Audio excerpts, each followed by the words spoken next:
Like Ray said, with such a beautiful introduction about acknowledgments, because giving awards is a little bit of a dicey proposition. There's pros and cons to even doing it at all, but I've been doing it long enough and figured it all out that it works for me. It seems to be working for a lot of other people, so I'm cool with it.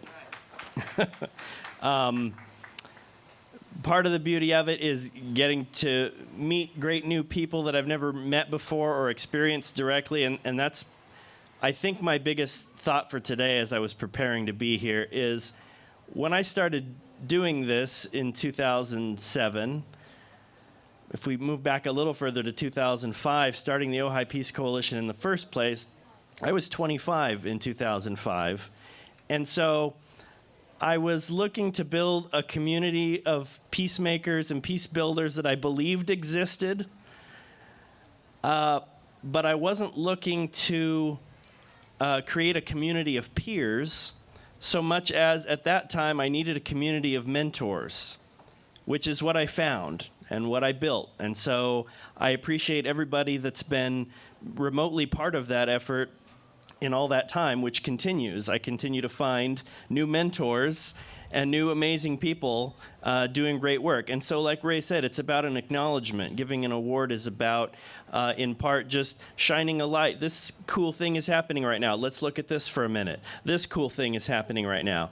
And because there's so many cool things happening all the time, it's almost overwhelming, right, to know what to pay attention to. And so this is our small way of saying, here's one thing that's cool to pay attention to for right now, and hopefully giving that thing some extra ripples out into the community, some extra light for a time to pay attention to, a cool direction to put your energy if this or that or the other thing kind of speaks to you. I'm going to keep my part of things brief because I want Dulanie to have a chance to speak on her own behalf.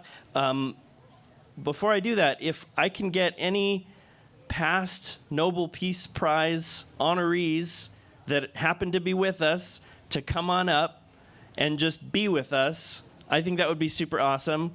We kind of embrace one another metaphorically and physically. And thank you. Right on. While they're coming up, I'm going to do the other cool thing I like to do, which is to pass this around to those of us who are gathered so we can all sort of give it our energy and our good thoughts and whatever works for you before it comes back up and Dulanie gets to keep it. So I'm going to keep this going. Nice. Hi, team. I love what we're doing.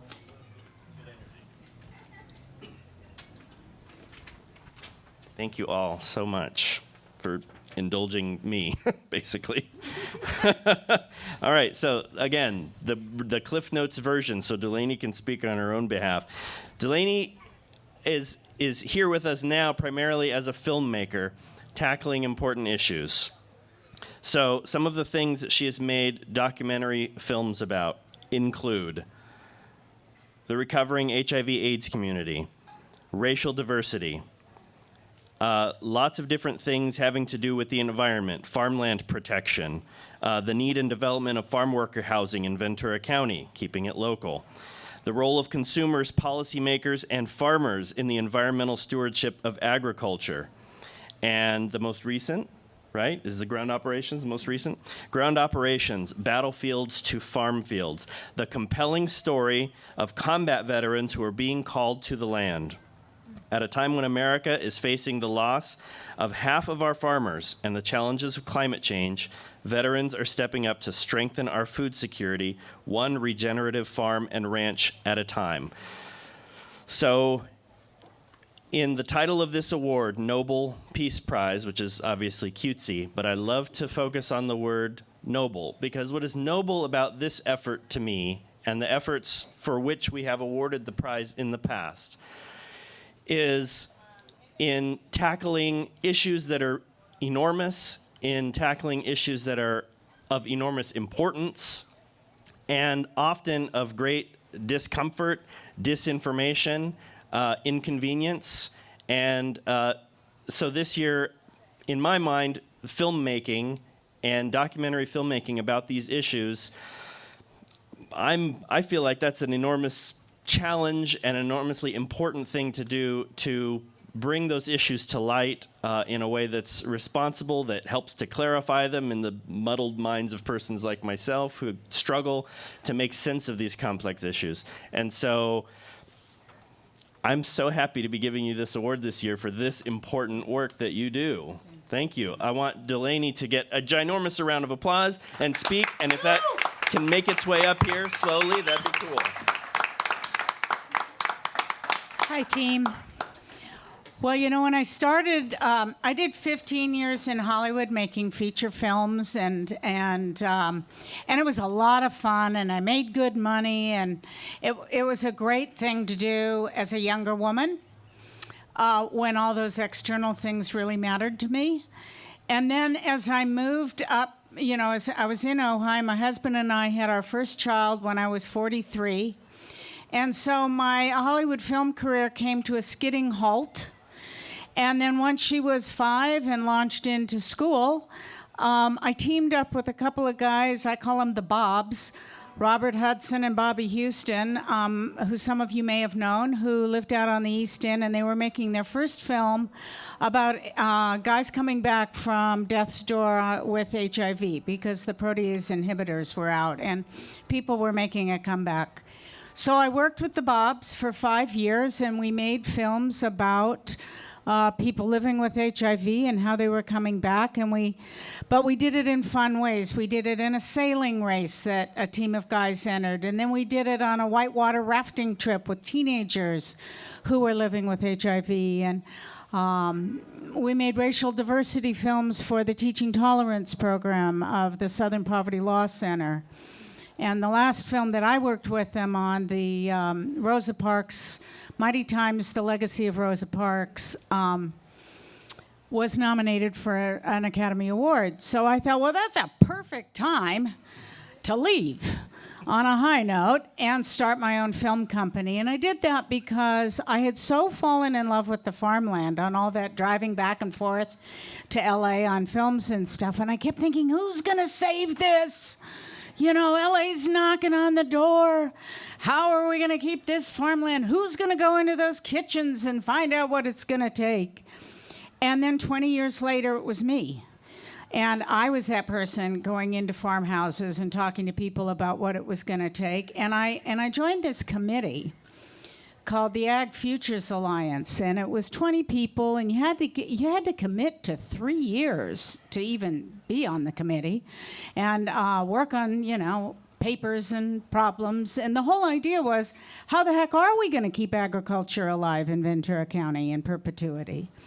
And what was so great was this was my first activism, and so I was a newbie, and I didn't know the rules of the road or anything, and these people had spent an entire year working on their constitution to figure out how they were going to talk to one another in respectful ways, because there were the pesticide farmers, there were the organic farmers, there was the lawyer for the growers, there was the lawyer for the farm workers. You know, I mean, these were people who had been traditional enemies or adversaries anyway for a very long time. And it took them a year to figure out, like, okay, we're going to start with a basic agreement that everybody's opinion is based on their own experience. And so you have, whether you agree or not, you have to at least speak in respectful ways.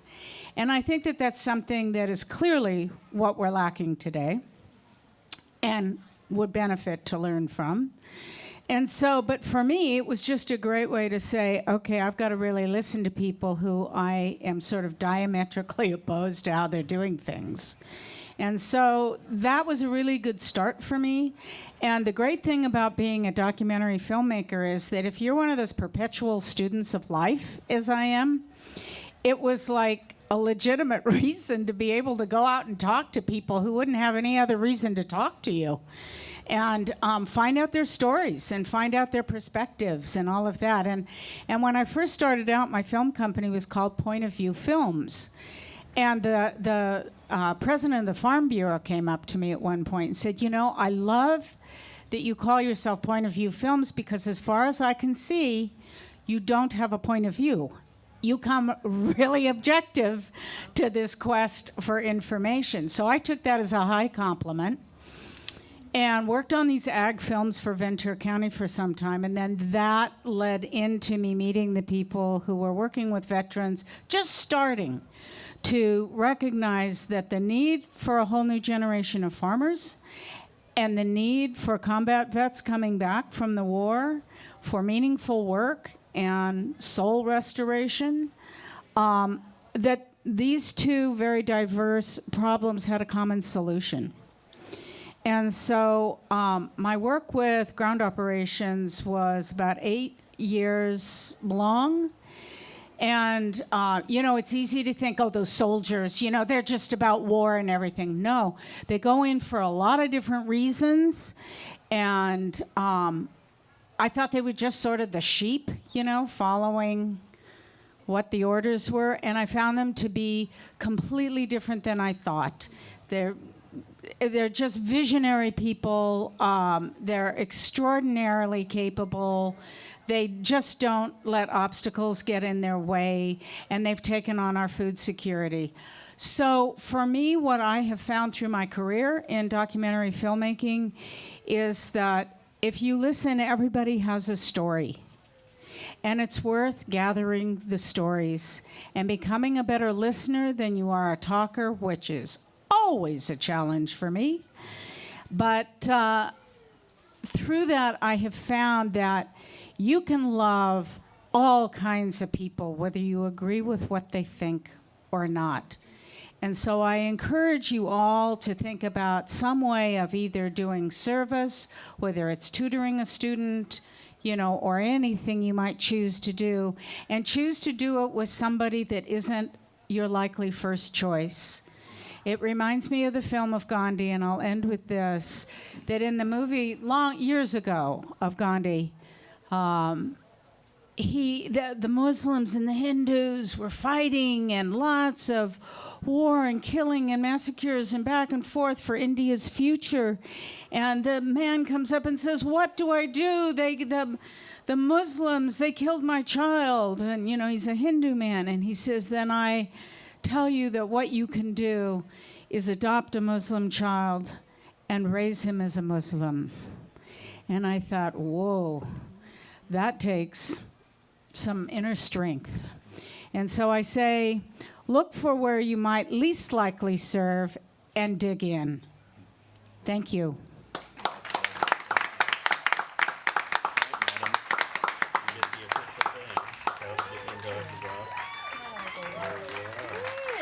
Thank you so much.